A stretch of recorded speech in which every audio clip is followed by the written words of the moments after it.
Hello, welcome to the Rock House Music Alliance podcast. We're real excited today to have Joe, Clark, and Lucie with us. How's it going? Good to be here, man. Man, we've had fun. It's been a good day so far. It's been pretty cool, hasn't it? Yeah. Glad y'all came. Joe, I want to talk to you about some of this fantastic music you've been putting out there. Just got a new album. Yeah, come out January 3rd. January 3rd. Yeah. It's number 5 altogether. Man, you had a lot of songs on. How many? Like 18 or 20 songs on that thing? There was 12 on the newest one. I thought there was. Well, the first album I ever put out had, I think, 17 songs on it. The second one had 13, and it's been 12 songs ever since. Yeah. Okay. A few songs in between every album. Yeah. So. My God, what a catalog you've got. How do you write all these songs? I don't feel like I got a choice. They're in there. I got to get them out. You know, just got to do it, right? Well, I'll have a period of 2 or 3 months where I don't write much, and then once they start happening, like it just, I'll get 2 or 3 in a week usually. Yeah. So I just keep pumping them out as they come, and you wouldn't believe the ones I throw away that nobody will ever get to hear. So those got to happen too, I guess. Yeah. I've got a stack of those. Yeah. Oh, yeah. I tell everybody, don't ever go through the audio recorder on my phone. If something happens to me, don't listen to that, because there's stuff on there that ain't nobody supposed to ever hear. Oh, that's hilarious. Yeah, I try to stay writing, man. Even if nothing comes out of it, it's each little thing written kind of helps the next song that is finished. Yeah, and I like your songs because every one of them has substance to it. You can tell that it came from thought and real life. It's genuine, I guess is the best way to say. That's the hope. Because I tell everybody that I can't make up stories. I don't know how to really make anything up off the top of my head. So it's got to be some lived experience. Yeah. And to be able to perform it live, you want to have some emotion with it. Oh, yeah. And you can tell if you go to a live show and somebody hasn't lived what they're singing about, you can tell. Yeah. You can feel it. So to really have that emotion there and to put off what the song's about, it needs to be something that I know, that I've experienced. How many albums do you have out right now? 5. 5 altogether. albums. Yeah. Out. One of them's a live album I did with the full band. Nice.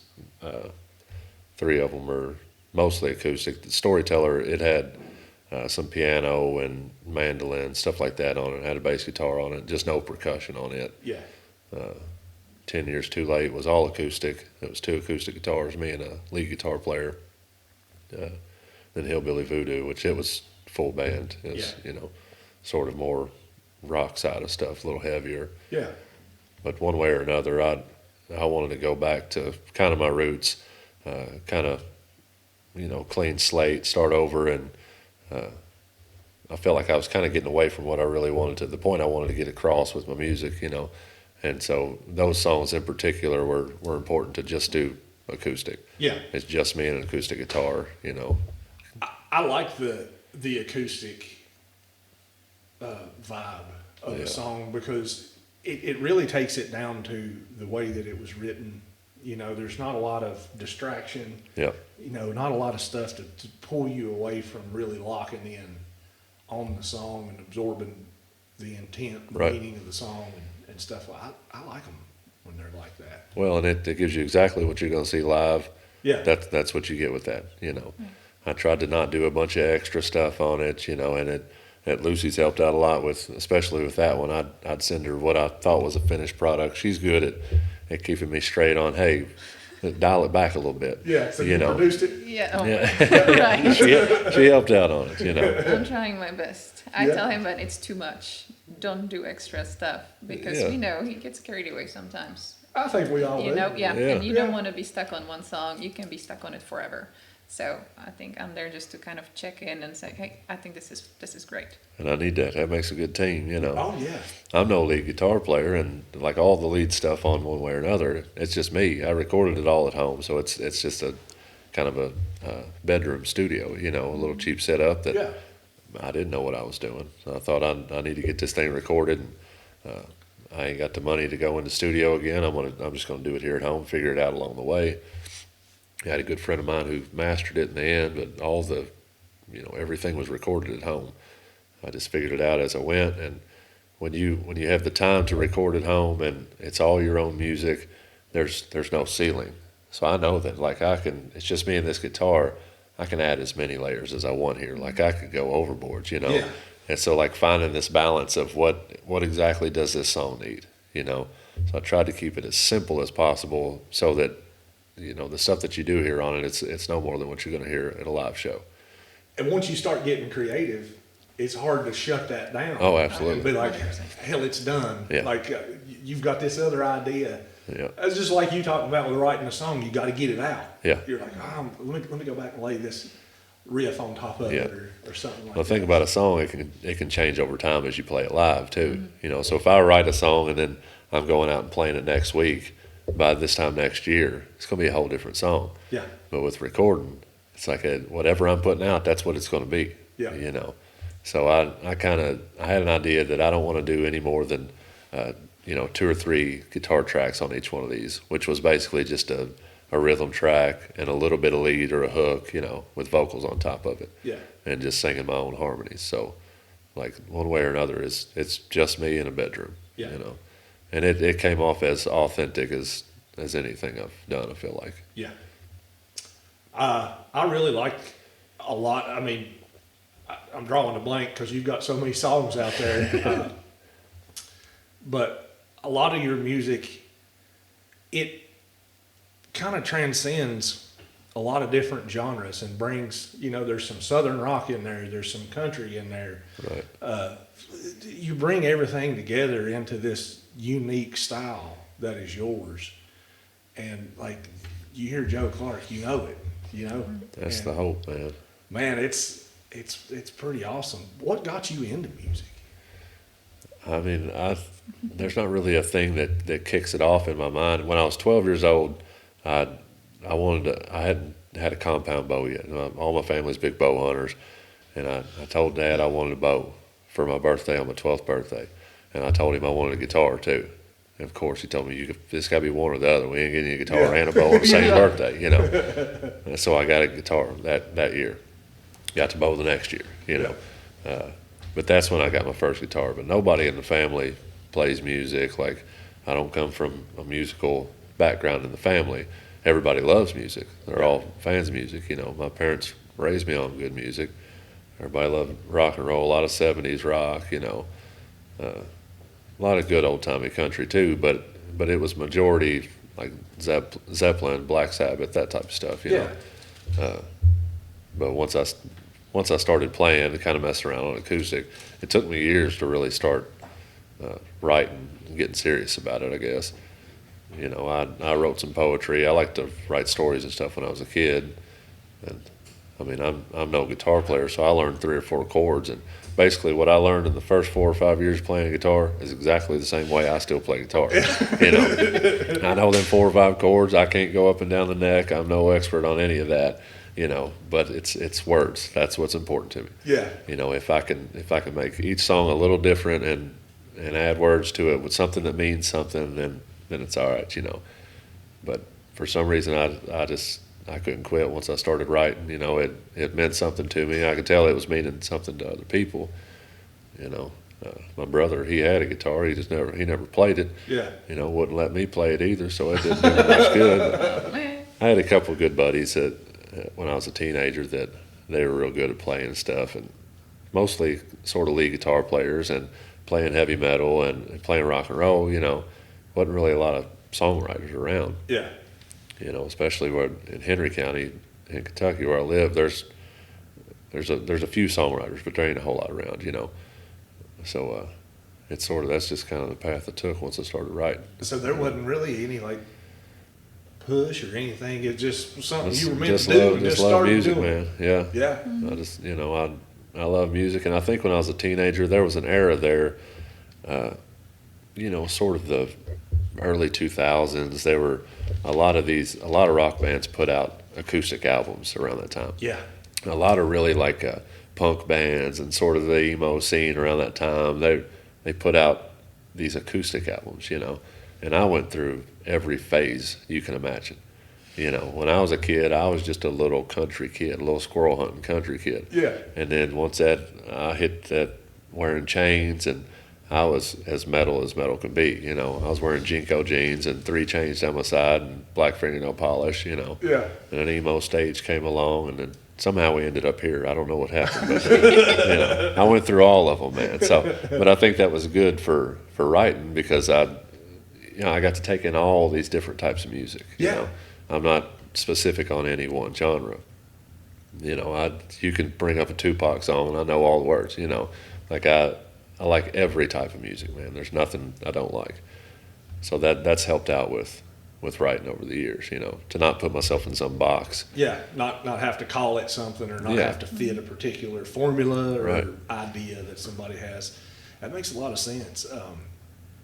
And you can really tell that, like I said, your songs do come across very genuine and thought out, you know. Yeah. And that's what I like, and especially like with the independent music scene, you just get so much better music because you take away all the restrictions. Yeah. You know, you take all that, just let people play what they want to play. And you wind up with the scene that we have going on now, which I'm pretty excited about. Yeah. I mean, music I think we're in a time to where music is really important to Yeah. people. I agree. I agree. We're seeing, we were talking about a little bit earlier, some of these venues popping up that are specifically for independent artists. I mean, they don't, Yeah. you're not going to see anybody mainstream come through there. And like, it's created an environment for everybody to be able to enjoy it. You know, the Well, fans. People want something authentic too, man. Yeah. Yeah. People want to, you know, I had a friend of mine years ago tell me that people want to go to a show to see somebody who believes what they're saying. Yeah. And like that stuck with me forever, man. And, you know, when you go to a show, you want whoever's up there doing their thing, you want to know that they believe what they're saying to you. It's got to mean something for it to mean something to the audience, you know. Yeah. And I think that's happening. People want authenticity. Yeah. They want somebody who's real. I like them chill bump songs. Yeah. You know, Yeah.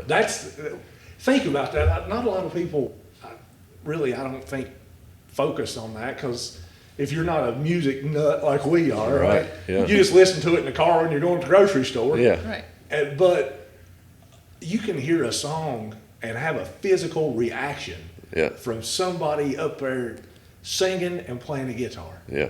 That is wild as hell to me, and that's the kind of stuff that draws me into it. Well, and writing, if you can take a song and write it from your own perspective, but in a vague enough way that it makes somebody else go, I could have wrote that. That Yeah. song's about me. Yeah. You know, that's where that physical reaction comes from. Yeah. You know, if somebody's crying to a song and they go, that song's about my grandfather, you know, Yeah. even though you wrote about something completely different.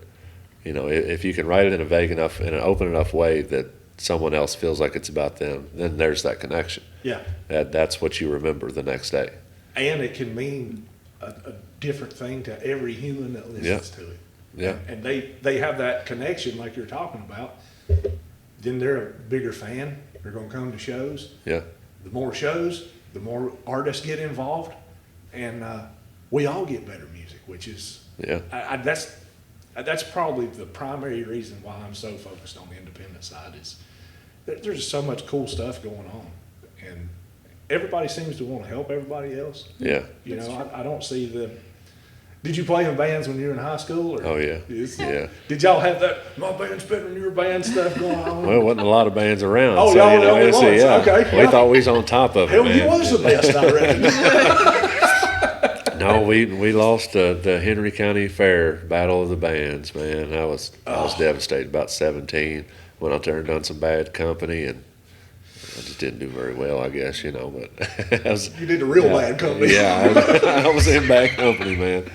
But that was we called Jackson's Pratt. That was the first band I was ever in, you know. Yeah. And I don't know where those guys are now. Hope they're all doing well. Probably still playing, you know. Yeah. I've been in multiple bands since then, but playing acoustic and doing it solo, man, there's a different energy behind, Yeah. you know, going up there and sort of being, it's just more direct, you know, not to be selfish about it, but in a band you have to you know, there's all this energy up on stage to focus on everyone there, you know, and playing solo and breaking it down to just this one specific story in each song and being able to dial that in to an audience, you know, it makes the whole connection more personal. Now finding places that will accept that, you know, that don't just want a full band, you know, that's a different story too. Yeah. Which, like we talked about, you know, these places are starting to pop up because I think people are gravitating that way. And it's almost become an entirely different style of music. Yeah. You know, it's listening room environment. Yeah. You know, like we were talking earlier about Bird's Nest and Train Station and places like that are popping up that are catering just to that singer-songwriter clientele, the people that, and those people are coming to hear you sing the songs that you wrote, and they don't give a damn about anything else, and that's just the coolest thing ever. Well, that goes back to those venues, the people running them, man. You know, like the Train Station, Michelle and her husband and Tim, they're an awesome group of people to do it because they care about what the people on stage are singing about. Yeah. It means something to them. You know, if a venue owner, the music has to mean something to them as well for it to be a good listening room type of environment. You know, they accommodate you coming in and make the whole night. This is about music. Yeah. We have these other things here. You know, we got drinks and we got food and we got these other things, but this is a place for music. Yeah. You know, that's beautiful for a guy like me, man. Oh yeah, and I think it's good for the fans too. Yeah. Because, you know, I mean, if you're playing a sold out stadium, I'm gonna come see you because you got badass music, right? Right. But I'd soon see you on stage by yourself with a guitar and just hone in on what you're doing, as opposed to slinging beer and dancing and carrying on. You know, I want that. That's a product I want to. That opens it up. That takes it to the next step for everybody too, the people listening and the people playing. Because if you've spent years of your life playing in a smoky dive bar where nobody's listening, you know, everybody, especially in this sort of business, has been sort of background noise for years. Yeah. You know, I've been a jukebox for years, man. Yeah, man. And until you decide, I'm not a damn jukebox, man. Like this isn't what I'm in it for. Like, you know, I don't drink, I don't smoke, I don't do these other things. Like, I want people to have a good time, but what is the message? What is the reason I'm doing this? What's the whole point of this? You know, and if it's not to make people feel something or to get a message across, then like, what am I doing? I don't play dance music. Yeah. You know, so like the environment is extremely important. Yeah. It ain't about going and just playing a show, getting paid for it, and be done. But if nobody's listening to what I'm saying, then it sort of defeats the purpose, you know. Yeah. Spending all this time and lifelong, you know, trying to write these songs my whole life and then going out and playing them and people are just paying attention to whatever they're doing off the stage, you know, that sort of defeats the purpose. So having a good environment to play in means everything, man. Yeah. And that'll give the person on stage the opportunity to take it up a notch when they realize how people can respond to their music, you know. Then there's this connection, man, you know. Yeah. That made me think of a question. So, 12-year-old Joe got you guitar. Do you think this is what you're going to be doing? No. No. I thought I'd be headbanging for sure, man. Yeah. Which I'm a headbanger at heart, man. I like heavy music, you know. I like I say, I like all music, but I like a lot of rock and roll. I like a lot of heavy metal. Yeah. When I was young, man, that's what I was going to do, you know. I had this idea that I was going to be just some. You ever seen that Metallica show from, where was that at? That big show that they played in Moscow? Yeah, in Moscow. There's like 1 million people there. Yeah. It's one of the most badass videos of all time, man. It's Metallica in Moscow with 1 million people in the crowd. Yeah. 12-year-old me, that's what's going to happen. Yeah, you were on that. Yeah, I never imagined I'd be giving older ladies hugs after the show while we cry together about sad things, you know. But it turns out those are equally as beautiful, man. Yeah. Like they both mean something, you know. I've been to the heaviest shows you can imagine, and I've also been to the most intimate shows you can imagine. Both of them give me a feeling. Yeah. You know, something I can take home, something I can use forever. Yeah. You know. And if you're playing a big show, like you can't see past 3 or 4 rows anyway. Right. It don't Yeah. matter if there's Yeah. 40,000 or 4 million people out there. Yeah. You don't have a damn clue. You can't see. You're just up there doing your thing. But, you know, you get into a listening room environment and you can look at every person in there. Yeah. And you've got that real time feedback loop of Yeah. they're liking it or they're not. Do you ever get in your head during a show and be like, what are they thinking? And There's a middle ground. We talk about it. talk after about it all every the show. time, yeah. We do. And she can see, she's been to enough shows now where she can see whether I'm in it or not, you know. Yeah. There's sort of a stage that you can get in where you almost tune out from what you're doing. As muscle memory takes over, suddenly my eyes are closed and I'm just playing the songs, you know.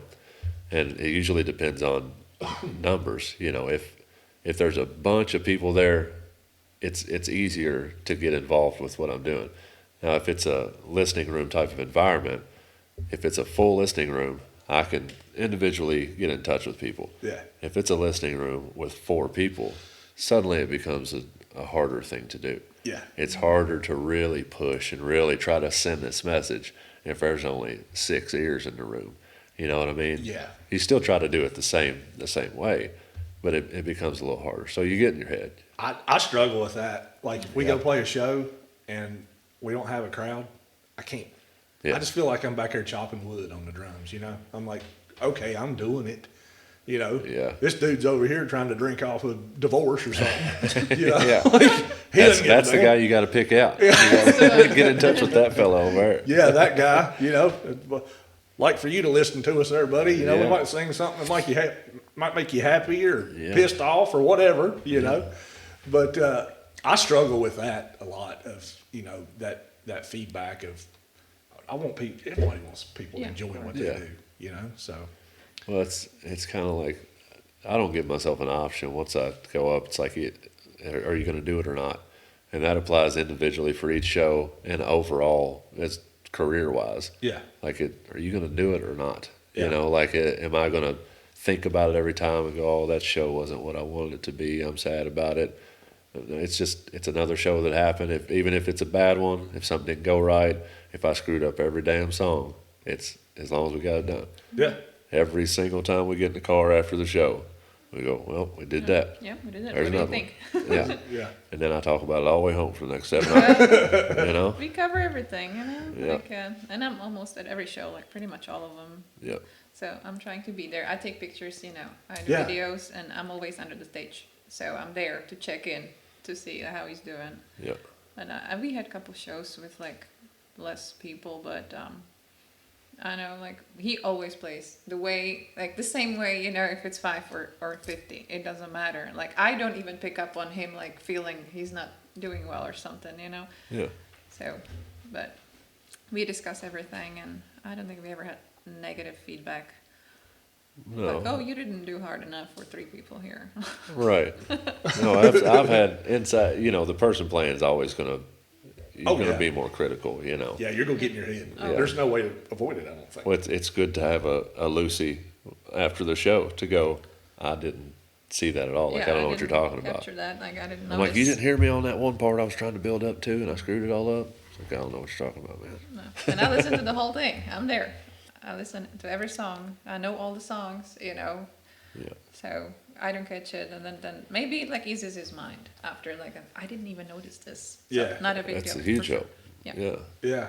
And having a Lucy is a pretty big advantage. Very you know? important, man. We were Yeah. talking about that earlier. Man, she's got everything planned down to the detail, Yeah.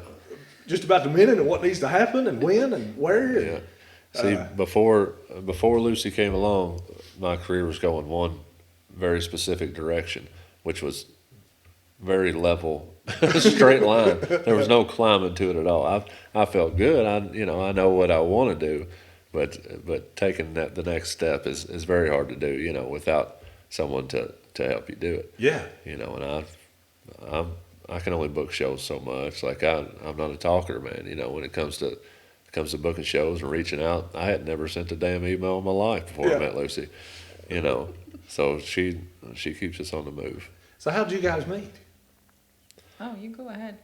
The That's the a fun- original story. The original story. Well, she Let's get into it then. so she came to Henry County High School when we were seniors in high school. She came just our senior year, and now you keep in mind it's a little high school. You know, ain't a lot of people there, and she is a short-haired, purple-haired European girl shows up at the high school. Yeah. I'm gonna take my shot, man. This might be the only opportunity. This might be my only opportunity ever in my life to see, you know. Yeah. So we ended up having a class together, and I was a wild kid in school anyway, man. You know, I wasn't nervous to do anything. I'll put it that way. And she didn't speak English when she come to Barely. Henry County. She barely spoke English, and so I wrote her a letter, a nice love letter. Yeah, yeah. What did it say? It said, "I need to get laid." It didn't work. She didn't. No, well, I read it, I gave it to my friend, and I asked her what that meant, and all she said, "Don't answer it. Don't answer it." She blew it for me, So I man. did not answer it, and we never spoke that year. No. And I just left back to Europe, and we never saw each other. Look, man, but I felt okay about it. I took my shot. I knew this is my only opportunity here. I mean- you know, what are you gonna do? Let it Yeah. slip by? Yeah. So She- that didn't work. That didn't work, no. Oh, it worked. She's sitting right here, man. No. Valid point. Well, you played was- that out that way. I was playing the long game. Yeah, man. you I played knew. it. I thought about 20 years from now. Yeah, so I six- see. It took Okay. 16 years. 16 years later, I showed up at his show. She came I to the went show. to Europe. I finished my master's in Europe. I moved to Arizona for 6 years, I think, or 7. And in 2022, I decided to move back to Kentucky. And it was a coincidence. We didn't stay in touch. Yeah. I wasn't aware he's a musician. None of it. And he showed up on my Facebook feed. Hey, he's playing a show 30 minutes away from my house. I went there. It was May 2022, and I saw him on the sidewalk getting ready, and I just said, "What did I say? You say it better than I I do." said, "Hi, Joey. I came to see you." I thought, what? So that's 16 years She ain't from after. Lockport. Yeah, and he made an impression. Then it clicked, and Yeah. I fell in love with the music. I stayed for the entire show, listened to it, and I went to see him again a couple But you times. hadn't really listened to even country music. No, it was all new to me. I started listening to country music in like 2021, and I knew only Tyler Childers and Chris Stapleton, Yeah. probably a couple more Willie Nelson. famous people, and then I didn't know Joey's playing, country. I got into it though. It was different than any other music I ever listened to. I'm in heavy metal too, Yeah. so this was different. But in the Czech Republic, people are listening to right now, like Bon Jovi's on top of the world over there. So it's not that terrible, It's- but yeah, it's we 2 are a little decades behind behind, in the music. like my family was never into music that much. So We you never- didn't. No musicians in the family either. Like I never had anything to do with music. I went to a couple concerts, so this is totally new for me. But I saw the potential. I saw him play, and then I just kind of kept coming, and I was like, "Do you need help? I have some free time, so I can Started take taking pictures." pictures. Yeah, I started taking pictures, and then it turned into like, "I have some ideas. Do you need help looking for venues?" And and it just turned into that a year later. So I've been booking since I want to say late 2022. Yep. I had traveled out a little bit before that, but like staying on top of writing and playing live and booking shows, like it's hard to do Oh, yeah. alone, like it's almost impossible to really get very far with it. Mm-hmm. So just having somebody to reach out and start booking shows, and then when she started saying, "Hey, I got you booked here and here," and it just kind of grew into this, into more of a thing, Yeah. Now everywhere I go is because she's put us there, Yeah. you know. Well, good job. Thank Yeah. you. We slapped a booking agent label on it, and Yeah. here we are. There it That's what I is. am Yeah. now. So yeah, we split the roles, and it works. It's a lot of work. I can't imagine doing all of it, like writing music, performing, everything, and booking, because the booking in itself, that's a full-time job. Yeah. It is, and I already have a full-time job, so I'm doing it in my spare time still. Yep. So, but it's been working. Knock on wood. Yeah. Right here. Yeah, you It's stay still on good. you stay on the phone constantly, don't you? I am on the phone all the time. I spend 8 hours on the phone for my full-time job, and then I'm on the phone for this as well. So So constantly talking to someone. interesting perspective I'd like to get from Yeah. you, having been in music for a couple years now, right? What do you think about the independent scene and kind of like, what does that perspective look like for you? Because you didn't really have a music background at No. all and I just kind haven't. of organically found your way into it. Yeah, I find it magical what's happening right now. Yeah. Because I think Tyler Childers, for me, he's the one who started all that sort of like, he was, I don't know, I heard his voice and I'm like, oh my God, what is this type of music? I've never heard that. The lyrics, they just make sense. They mean something. And then I all of a sudden started realizing I never listened to the lyrics before. Any music I ever listened to. I listened to a German band that Yeah. I don't even know what that means. I don't even know what they're saying. Yeah. So now, like, this music just opened my eyes completely. Like, everybody I follow now, everybody I listen to is independent musician. Yeah. There is not a single person like that is not. And I find it fascinating. I love that everyone supports each other. And I love the fact that Kentucky is full of independent musicians. Oh yeah. Everyone we know is just amazing, you know, and like I know Joe is from Central Kentucky. There's so many artists in Eastern Kentucky, and it's just a big network of amazing people, and I love it. I love it. I never thought I would be into independent music, you know, because these acts would never make it to Czech Republic, for example. Who makes it to Czech Republic is like these big names 20 years later, after they are already done everywhere else. No. They come to Europe, you know, or that's how it felt like to me. So this is completely new, and I'm loving every minute of it. It's really refreshing. That's amazing. All this started over one letter. Yeah, there. Ain't that? Take your shot, man. Hey, That's you the message here. You Anybody know, listening, take your shot. swing for the fence. It might be like a boomerang, man. It might come back 20 years later. Yeah. You know, That is super cool. That's probably one of the coolest stories I think I've heard. well, and to be from two completely different backgrounds, two completely different parts of the world, man. You know, there's continuously something new, something to keep us on our toes. Yeah. Because we do a lot of miles together. You Oh, know, yeah. Last year it was over 20,000 miles on the road and 10 or 12 flights, and you know we're putting in a lot of time together. So Yeah. you gotta do it with somebody who's going to be all right to spend all that time with. You know, Yeah. and then still be there for the job. Yeah. You know, to keep up with what they're doing, and like she don't have to take the pictures and shoot the videos and you know half the social media stuff. She's covering all of that. You know. Yeah. So that's a huge difference, man. And things have changed completely since we started kind of working together on it. So you've seen a big uptick Oh yeah, in your number of shows and places. And, yeah. Well, and just on how much that I'm putting out.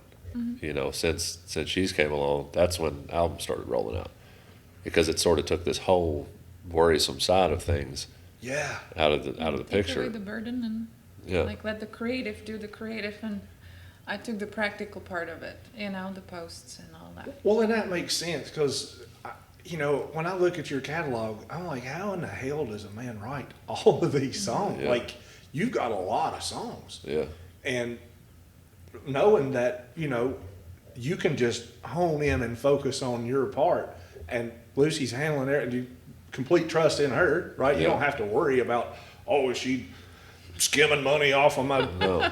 gig, or you know what I mean? Like, Well, and that's the thing about this partnership here, man. Like it for her to book the shows, like it's going to work out good for both of us. yeah, If we get good shows, it's going to work out good for both of us. And on my part, if I screw the whole show up, it's going to be bad on both of us. So Yeah. both of us put in, you know, our own parts here, and it'll turn out okay for everybody. man, that's a super know. cool thing. That You know, it Yeah, goes it's both like ways. partnership, and like I know what weekends are good for going out of state, which ones are not. You know, like we constantly communicate though. Yeah, And like I have some guidelines that I stand by, and if I'm not sure of something, of course I'm gonna ask before I book anything. But it's been working. I think I know what he wants. it took us a while to get honed in on, like, Yeah. what are we looking for? You know, what do I want to do? What do I want the places to look like? Like we spent the first year for sure. We were sort of weeding some places out. Like you go and play this show and go, that's not what I'm looking for. yeah, You know, they're doing their thing over there. I don't want to be a part of that. Like, you got to sort of pick and choose what you want to do to get to the next level, you know. Yeah, I mean, it's like any business. You got to have a strategy Yeah. Yes. of how you're going to do it. Yeah. And I think a lot of people don't think about the business side of music.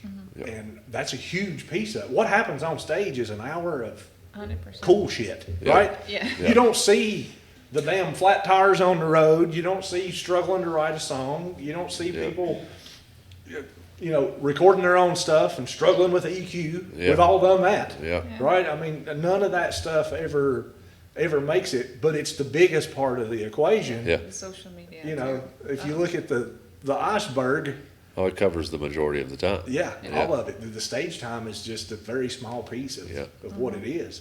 But if you don't have that solid foundation, well, that's the end of that. if you don't have that solid foundation, then you're too stressed out.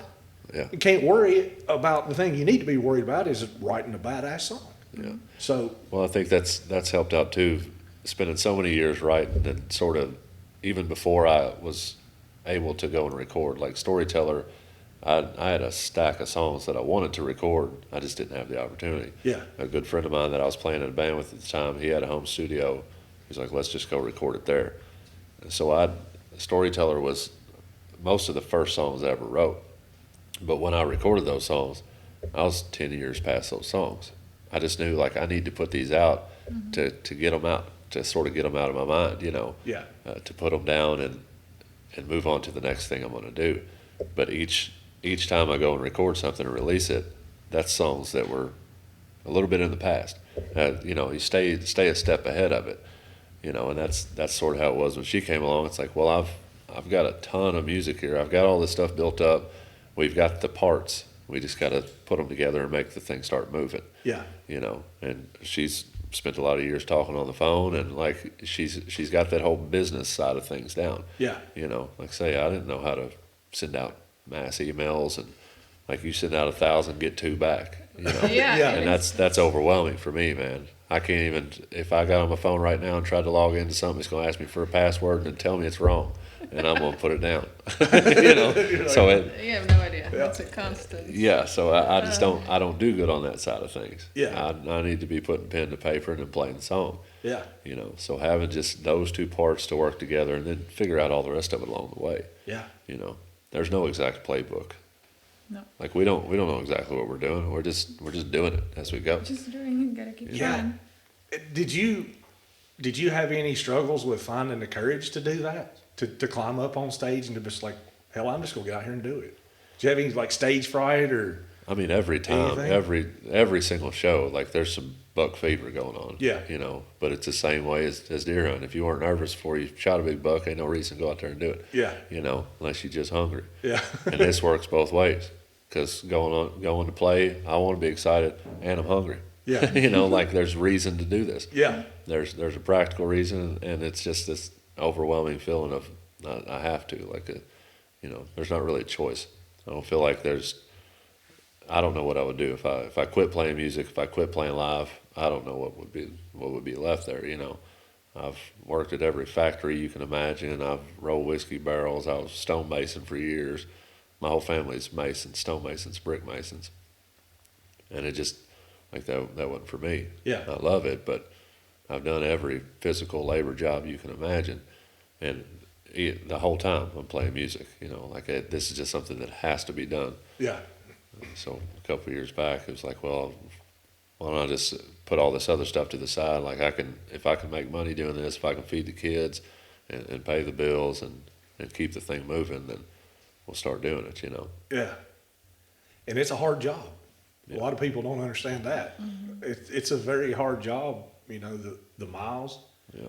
can just be brutal. You know, we were kind of talking about that earlier about, you know, crazy things you run into on the road, and staying at sketchy places and Yeah. sketchy venues, and you know, Yeah. you can run into all that kind of stuff. But at the end of the day, you get up there and play a song, and you know, it connects with somebody. Yeah. It makes it all worthwhile at that point. It's almost always worth it, man. If even all those miles and all the, you know, it's tough sometimes mentally. It's hard on everybody, you know, to do all this traveling and stuff. But at the end of the night, when the show's over, it's always worth what just happened. Yeah. You know, because you never know what you're getting into, man. Oh yeah. There's no way you can plan it out as much as you want, but you got to sort of take it as it comes. Yeah. You know, there's always good things and always bad things. It's attitude, it's perspective, the whole thing. Yeah. You know, and I could lay down at the end of the week and go, man, this week sucked. I don't know if I want to do it next week. And if I don't, next week's for sure going to suck. So might as well get up and turn around. Let's keep going. You know, my neighbor told me when we started doing this podcast and having folks come over and stuff, he was asking me about music and this and that and the other. And he was like, musicians are some of the most resilient people I've ever seen. He's like, I don't understand how somebody can get kicked down time and time again and keep coming back for more, you know? But it's kind of like you said, you know, I'm the same way. I get frustrated and I'm like, I'm going to quit, you know? They laugh at me. They're like, yeah. He'll have a guitar in 15 minutes. Don't worry about it. You know? Well, but there ain't no paying off to quitting. I mean, it ain't going to do you no good. Quit. No, it ain't. You're not going to get any better that way. No. So, but I thought that was kind of profound when he told me that about how resilient musicians are. And you think about it, you do have to be I agree with you. pretty hard-headed, I guess. Like, accept defeat and say, okay, lost this one. I'll do it next time better. Yeah. And just keep doing it. Well, except in the musical world, like if you're surrounded with other musicians and music lovers and people in the business, then it eases that you know, that hurt a little bit. But if you're in a place where nobody understands what the job is, it's sort of like, oh, Joe's going to play his guitar, you know, he's going and playing his songs. It's such an obscure line of work that it doesn't get taken as serious as what it is too, you know, putting in all that work. To people who don't play music is just a thing that exists. It's just a thing that happens a lot of times, unless you really appreciate it. Yeah. You know, that's why it's so important to find the right places to get in, to find the right people who appreciate it. You know, because if not, if you're continuously going out every night and playing for folks that don't appreciate what's happening, then it's harder to keep that moving. Yeah. You know, and I don't want it to just be a job. You know, I don't want to. There's no sense in doing it if the only reason I'm doing it is to pay bills. You know, it's got to mean something to me too. Yeah. Just like with any job. You know, you don't want to be miserable every day just to make a paycheck. You want to find something where you're comfortable and it feels right. It's what you love doing. You wake up happy. Yeah. Looking forward to ideal, today. right? Yeah. Right? Like, I get to go play music today, Yeah. right? It's not like I have to go play. And I'll tell you, I've been on some like short runs and stuff. You know, day 5, day 6, you kind of get that little bit of a, oh shit, I got to get up and play tonight, you know, kind of thing. But I mean, that's just human nature. I mean, you get exhausted. Right. You can't get good rest on the road. I mean, you're always worried about what's next, you know? Yeah. Okay, got the show done. Now we got to load all this shit back in the van. Yeah. You know? But you got to adjust accordingly each time. You know, Yeah. you figure out what worked this time, what didn't work. Next time we're going to do it a little different. Yeah. A little different. Every single time you go somewhere, you do a little different until you start figuring it out. You know? Yeah. I don't think there's ever going to be a point where we go, all right, we got it nailed down. Yeah. This is how it works. Something new's going to That happen. was perfect. Yeah, I don't think that's ever going to happen. Yeah. You know, and I'm sort of glad it don't. That's what keeps it exciting. Like we have no idea what's going to happen. We plan it all out as much as we can. She's got the itinerary ready to go before we make a trip. I mean, from the moment we open our eyes till the moment we go to sleep back at home after 5 or 6 days out, we know what we're doing every day, or we know what we're planning on doing every day. Yeah. Something's going to happen in there where we go, uh-oh, got to adjust. Well, and know? like, hats off to you, you know, when we were getting this booked and everything else, you know, messaged me a few days ago, like superb communication. Yeah. You know, hey, we still good for this day, this time? Sent me a message, hey, we're about 30 minutes away, kind of thing. Like, that means something to people that are hiring you to come play a show and stuff like that. That communication is key. Yeah. You know, back in the day when I used to be more into the production side of stuff, we'd have people booked and hell, not even know if they was going to make it to sound check or not. It's like, well, Do we need to, you don't know what to do. It's like, well, we have to. We always send a follow-up, and in that follow-up, you say, are we still good for this day, at this time, at this location? Oh, yeah. Let's point out all the facts in one message. Because Yeah. it's so easy if somebody's busy to look at something and go, well, yeah, I think they're coming, and it's supposed to be next week. Yeah. Oh, yeah. That's easy to do, man. So communication is We are all key. about Oh, communication. oh yeah. You've got it. Thank you. You've got it going. I really appreciated that. Just being in the loop and Yeah. knowing Yeah. what's going on. Yeah. And being able to prepare. Well, it works the same way for me and her working together. Like, we have to have absolute open communication between each other. Yeah. If you're going to do something with another person, especially with her going on most of the trips and most of the shows, like, what are you comfortable with? What are you not comfortable with? It's Yeah. got to work for both of us, or it won't work for anybody Yeah. to be able to get the job done. Oh yeah. Well, That's seems like y'all got it. Maybe not perfected, but pretty damn close. Always 'Cause- working on it. Yeah. Yeah. I mean, still moving forward. well, and that's like songwriting too. You don't ever you can never master songwriting. There's not one song that is the end all be all of songs. Like, I have wrote the best ever. Yeah. Like, No. there's no way to do that. No Playing a song's guitar, ever finished. yeah, It's yeah, never finished. I don't feel like I've ever finished a song. Every song I play that I've written, I'm gonna play it a little different next time to see if I can fix it here, if I can do this a little different. Might not notice it, but in my mind, something's a little different, so that it can change a little bit, so it can get a little better, I wrote one that I challenged myself on. I wanted to write about a sensitive topic, so I wrote it. And after I wrote the song, I realized that it was two different songs. There's a live version, Yeah. and then there's a recorded version, and they have to be played different tempo. Like that one song just turned into two different songs. It's the same chords, Yeah. same lyrics, but how you present the song makes it two different songs. Yeah. So one of them is like a real dark, minor chord kind of thing that is just like an acoustic and an organ. Yeah. Just kind of dark, spooky kind of thing. All you got to do is bump a tempo up, and you've got a hellacious rock song Yeah. for a live show. Nobody wants to sit there and listen to if you got a Right. full band kind of thing.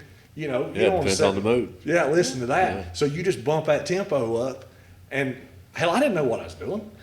I just started playing it different, and I was like, hell, that's two different songs out of the same one. That's buy one get one free kind of deal right there. That's what's beautiful about it, though, man. There's no set way to do it. Yeah.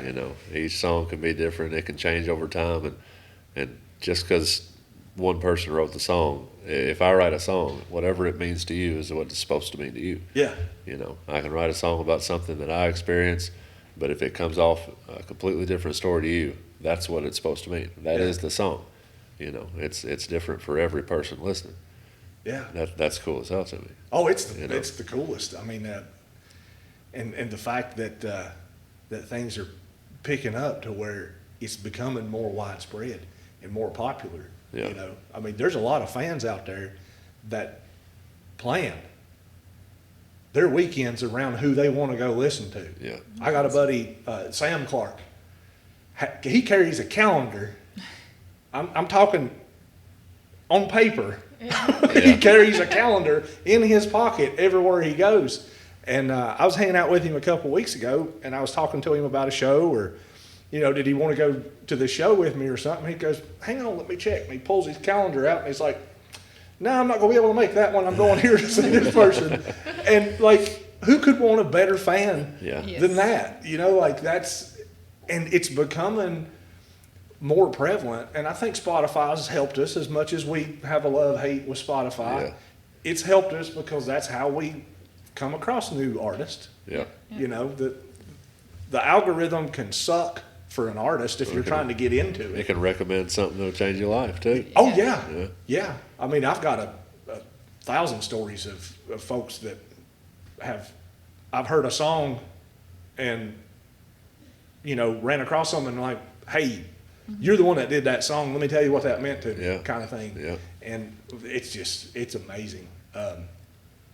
Speaking of amazing songs, I have a list of like songs I wish I'd wrote. Yeah. Do you have any? Oh yeah. Do you have any like songs that you're like, that's a cool? I mean, I'm a stickler for Chris Knight, of course. Like his songwriting sort of changed. It didn't change the way I write songs, but it sort of changed the way I listen to music. You know, because the depth that he was writing at was, at the time that I first heard him, was so much deeper than other things I had been listening to. You know, and I thought, man, I'm not digging deep enough. Yeah. I'd been writing for years, you know, but a friend of mine showed me enough rope. We were riding down the creek in his truck, and he just put it on his Pandora or whatever at the time, and I'd never heard him. And enough rope come on. I thought, what is this, man? I was just sitting there in the truck with my buddy crying, you know, thinking, what is going on here? Like this is deep, you know, and it made me listen to it differently. Suddenly, I was listening to other stuff and going, I was picking out these cliches, man. You know, the same old pickup truck, red dirt road, cold beer stuff suddenly started sticking out to me way more.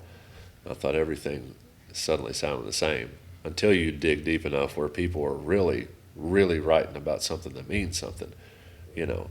So that song sticks out in particular, that I don't wish I'd wrote it, but it did make me start listening differently and write differently, because I realized, man, I can dig a lot deeper than I'm digging. I don't have to just write to please. Yeah. If it's going to mean something, write something that means something, you know. And Chris is the professor of, in my opinion, Yeah. of song. Like North Dakota, Yeah. man, I've heard that song no less than 27,000 times. And it gets me every time.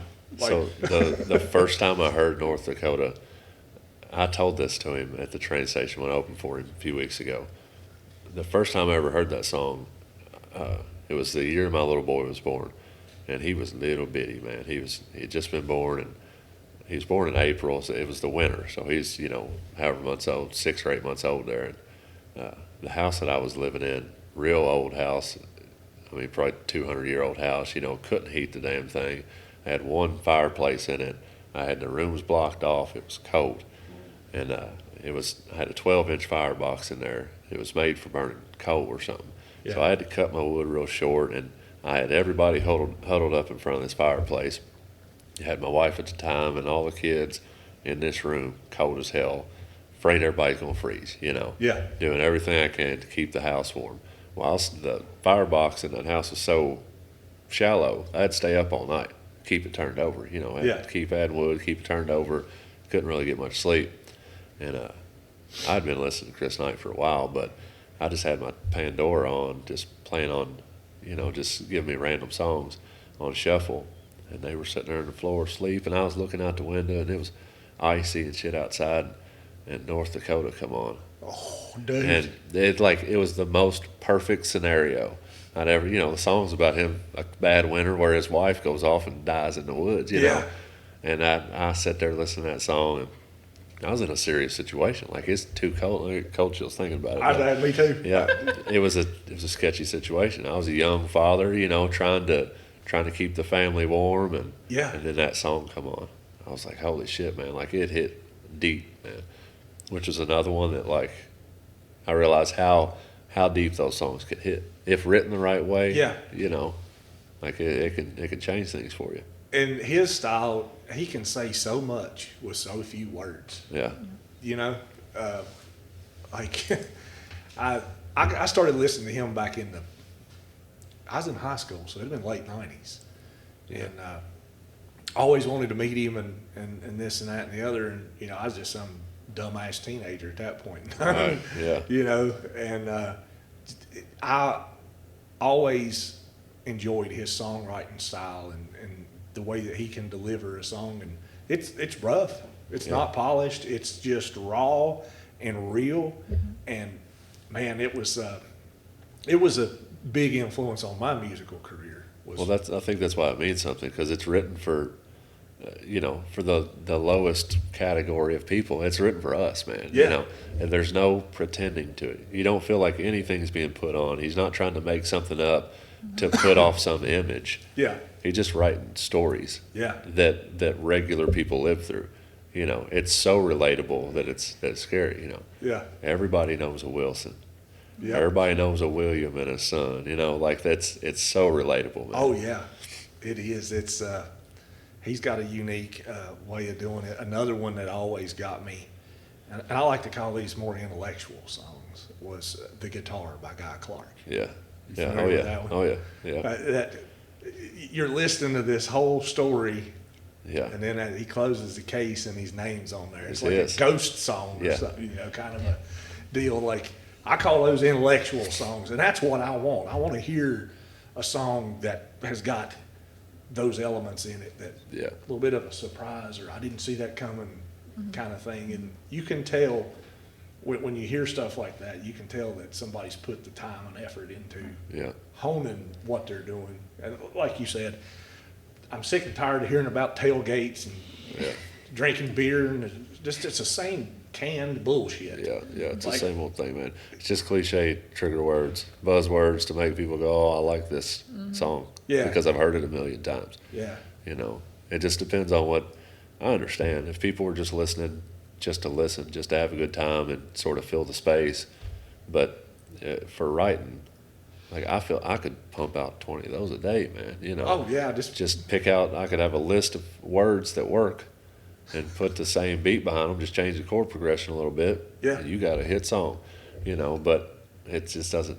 There's no feeling to it, man. It doesn't mean anything. It has to mean something, or it ain't worth doing. yeah, It's. Yeah. I wish I could make up like stories that don't exist. That like the guitar. yeah, I wish I could sit down and write this whole elaborate scene that's never happened, but like I've never been good at making things up. So a lot of my writing comes off as really literal. Like I know that. I don't write very metaphorically. I used to a lot, but I would get so far gone in these metaphors that suddenly, I'm glad you're not doing that. well, you helped me get out of that. So I you're have like, a hard time following a lot of. you're up there with your notepad. You're like, Yeah, okay, it's we just- did this, we did that. Yeah. Like, well, those songs that sort of start reaching for these metaphors and trying to get too deep without ever getting your message across to somebody who's just listening, who doesn't know what you're talking about. Yeah. It's good to have Lucy go, "Hey, I don't know what the hell you're talking no about. idea. yeah, Song sounds all right, but what the shit are you trying to say?" yeah. Like what was that about? And I'm like, "Well, it's about that one time back in '99, It's like, yeah, It's well, I don't know what you're talking about." So I got a lure stuck in a tree on the Yeah. other side of the creek. yeah, it made me feel something. Yeah. I'm glad. So writing more direct and sort of literal, Yeah. but in a vague enough way to where you can feel like it's your song. My name is Joe Clark. The song is called The Healing.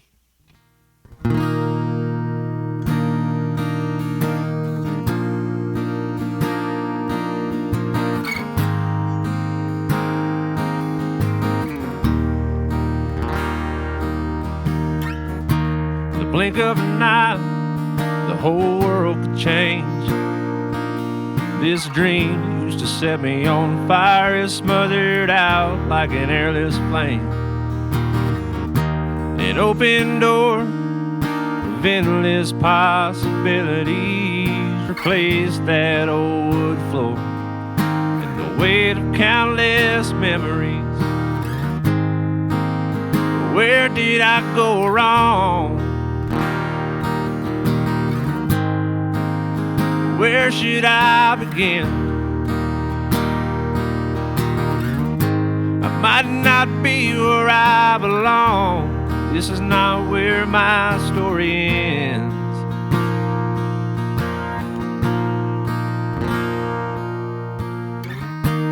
Is there a light waiting for me on the other side?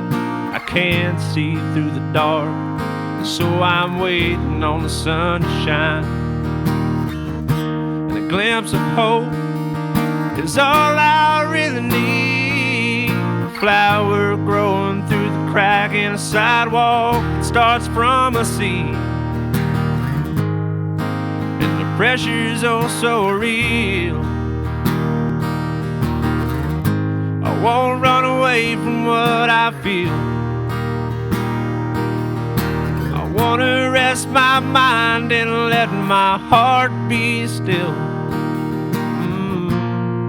It's gonna take some time, but I'm just trying to heal. I'm just trying to heal.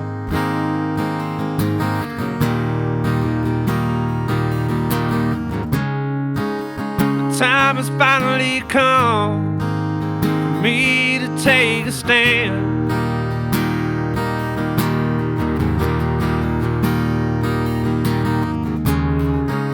To stand up to myself, face who I am.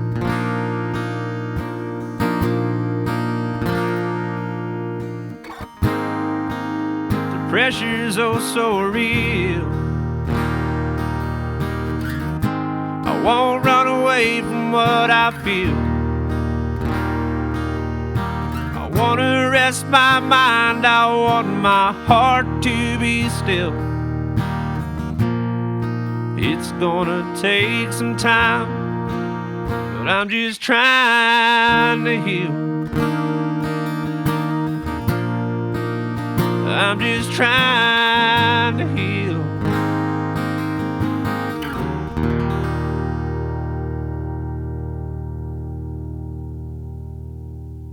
Oh yeah. You know, that's sort of what I try to do with each one. I never know what type of song it's going to be. You know, like it might come out super grungy. It might have some country feel to it. Like, I never know.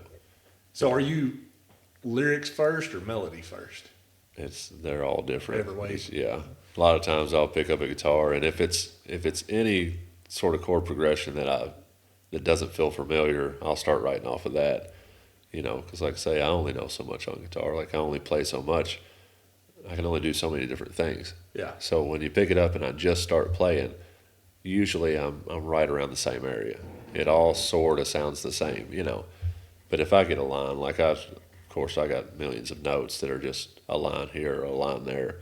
But most of the time, if I start one, I want to finish it, or I want to at least have the structure of a song by the end of that setting, you know. Gotcha.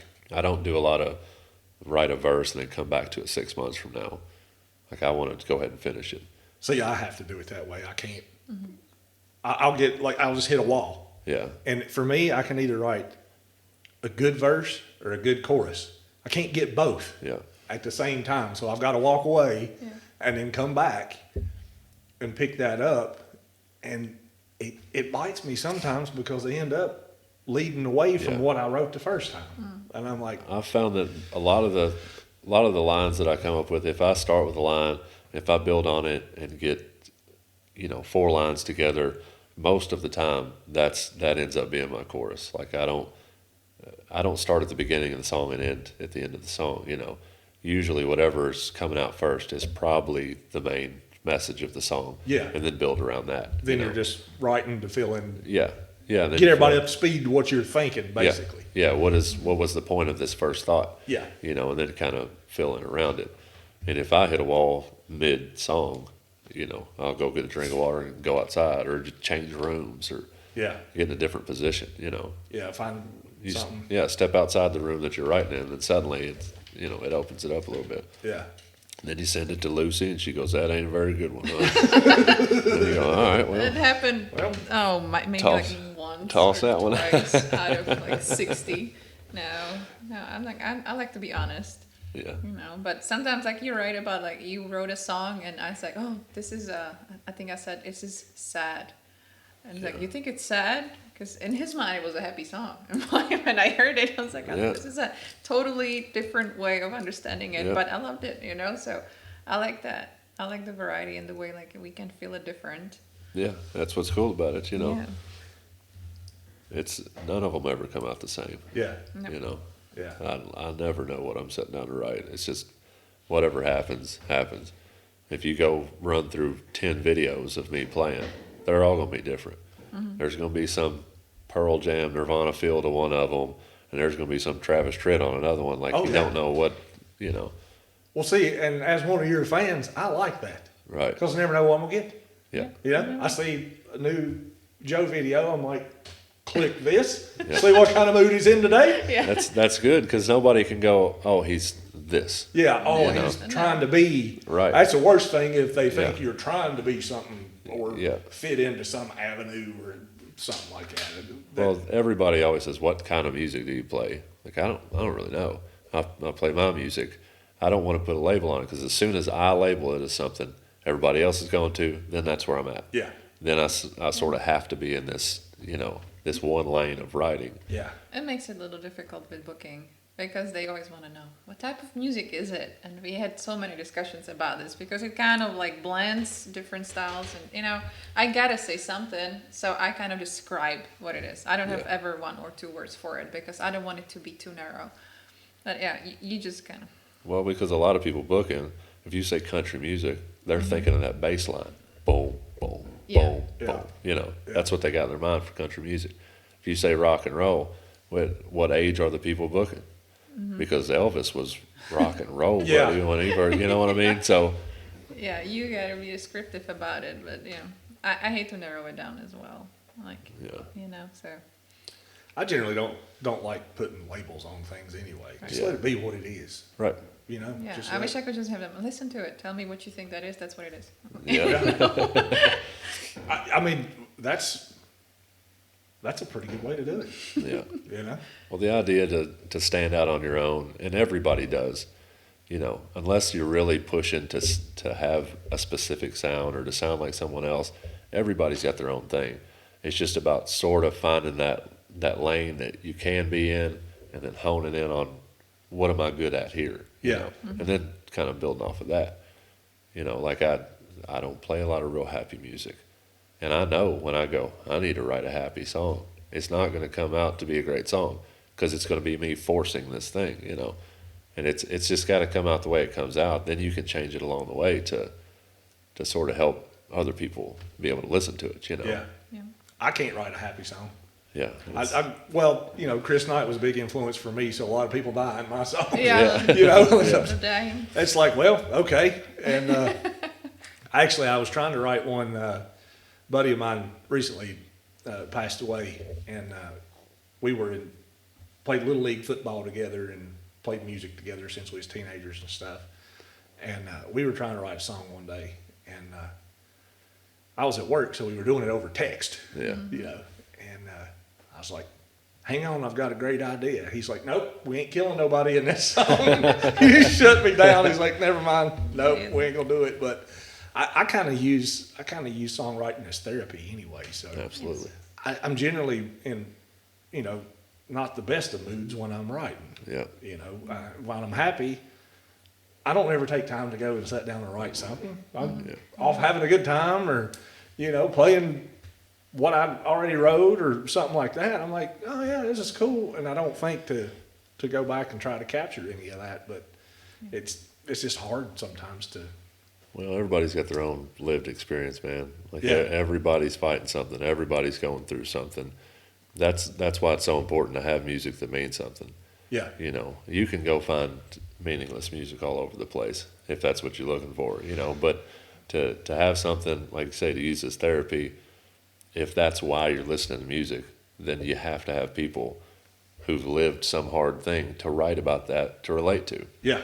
and that, like I say, everybody's been through their own stuff, Oh, yeah. I mean, I was an addict for a long time.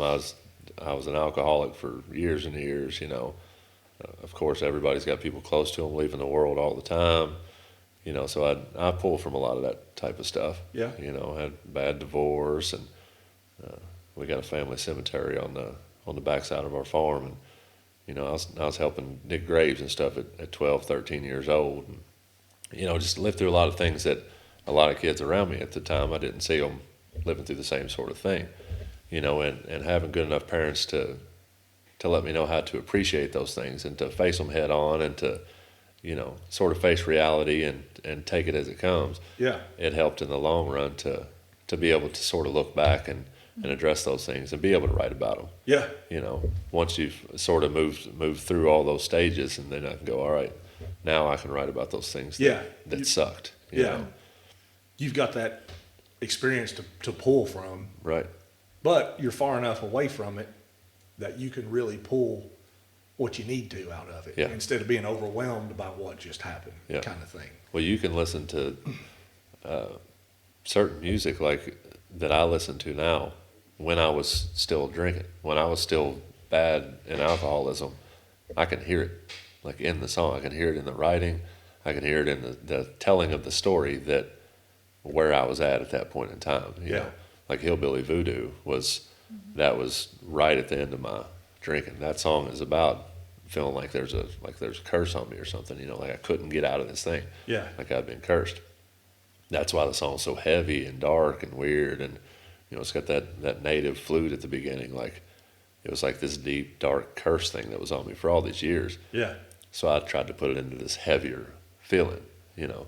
But listening to the song now, you know, almost 5 years out of drinking, I can hear me. I can hear the old me in that song. I can hear this old version of me, you know, which Yeah. is why one way or another, I think that's why it feels more fresh to me. It feels like an updated version, Yeah. you know, because now I can hear the version of me that moved past that's going on to this next stage of things one way or another. Like there's no choice, you know?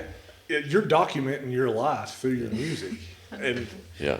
I mean, that's cool. I had a lady reach out about doing an article a while back, and as I was talking to her, I didn't even realize until I was telling her this story. I was like, you know, once I'm talking to you, I think I've accidentally done like concept albums without meaning to. Yeah. You know, like Storyteller is almost, it was sort of my upbringing, where I'm from and background sort of stuff.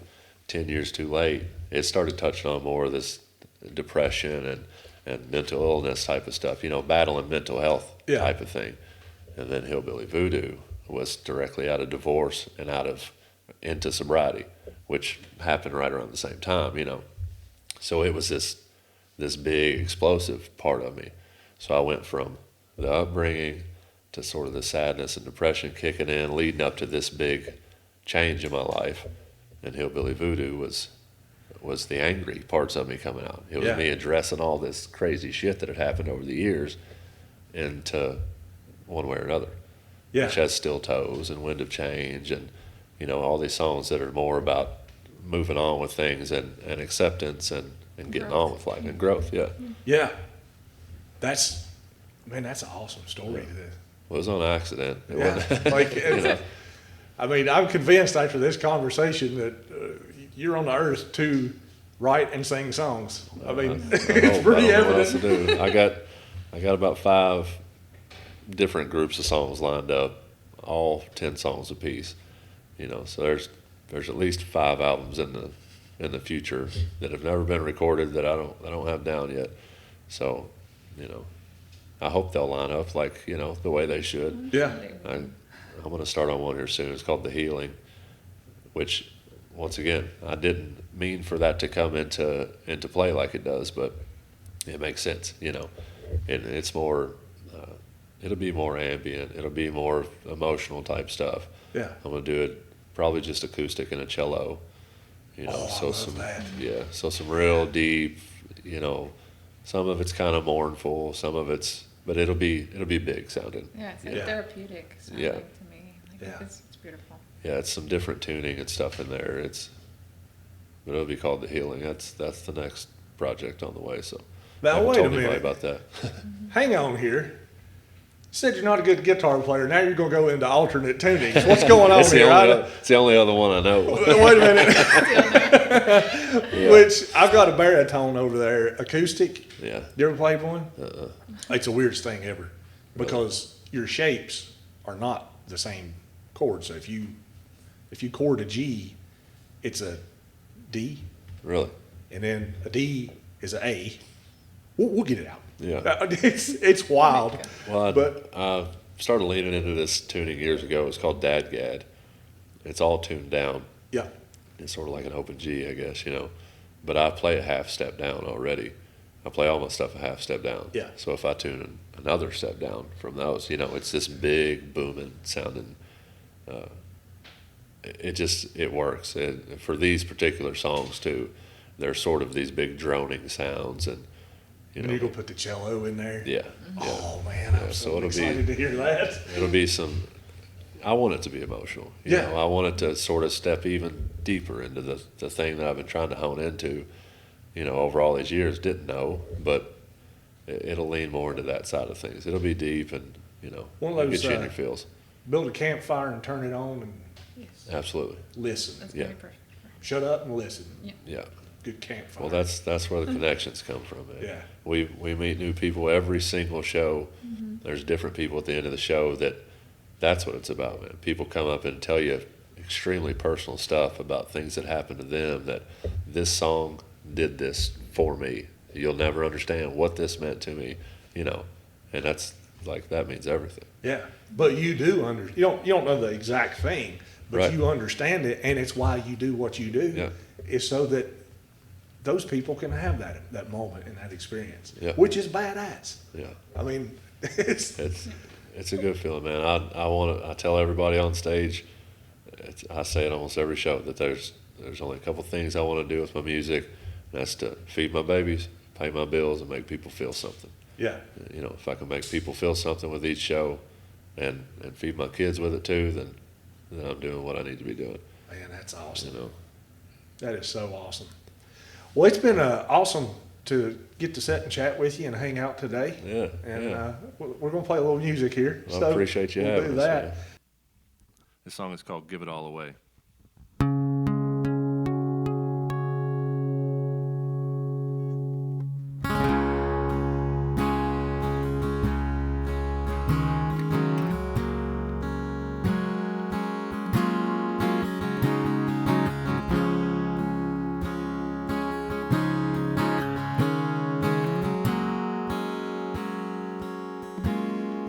Keep your eyes open wide. Clear your head. Change is coming around. A new time closing in. Keep an open mind. Search your heart. To make one life end, you gotta make room for a new start. If we're ever gonna find things that we dream about, we ain't got much time. Oh, to figure out give it all away now. Move on down the road. It's time for a change now. Which way leads back home?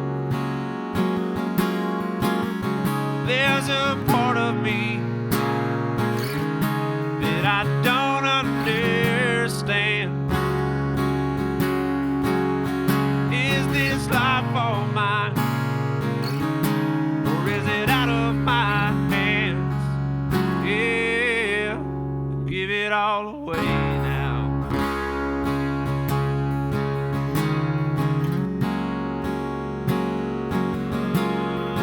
Give it all away now.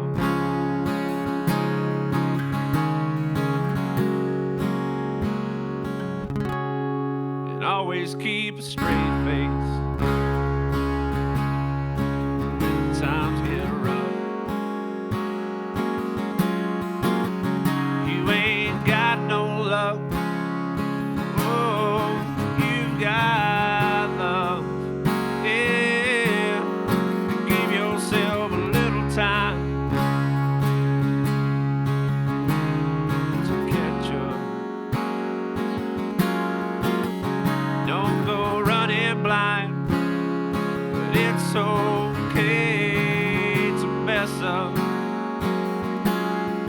'Cause if we're ever gonna find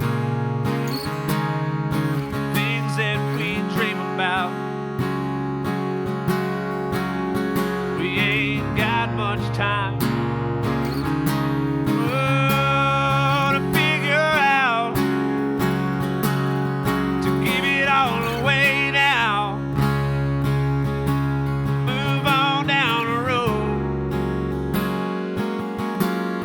It's time for a change now. Which way leads back home? I know there's a part of me that I don't understand. Is this life all mine, or is it out of my hands? Yeah, give it all away now. Move on down the road. It's time for a change now. Which way leads back home? 'Cause I know there's a part of me that I don't understand. Is this life all mine, or is it out of my hands? Yeah, give it all away now.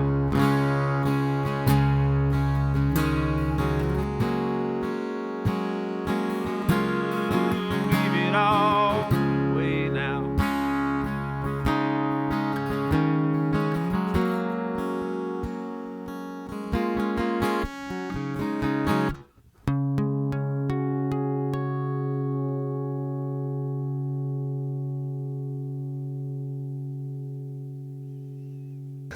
Well, website, is it Joe Clark Music? Yeah, it is Joe Clark Music Official, I think.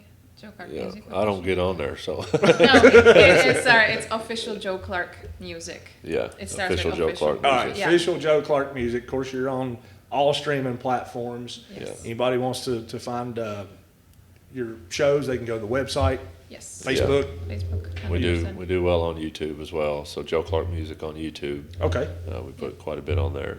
yeah. So Well, I thank y'all for coming and talking to us, and Thank you I've for just had having a us. blast. this has and been fun, man. It's been a cool. Yeah. You've got one of the coolest stories I think I've ever heard. Yes, all right. It's just been cool Thanks. to hang out with y'all, and let's quit this and play some music. Let's do it. Thank All you, right, Andy. y'all have a good one.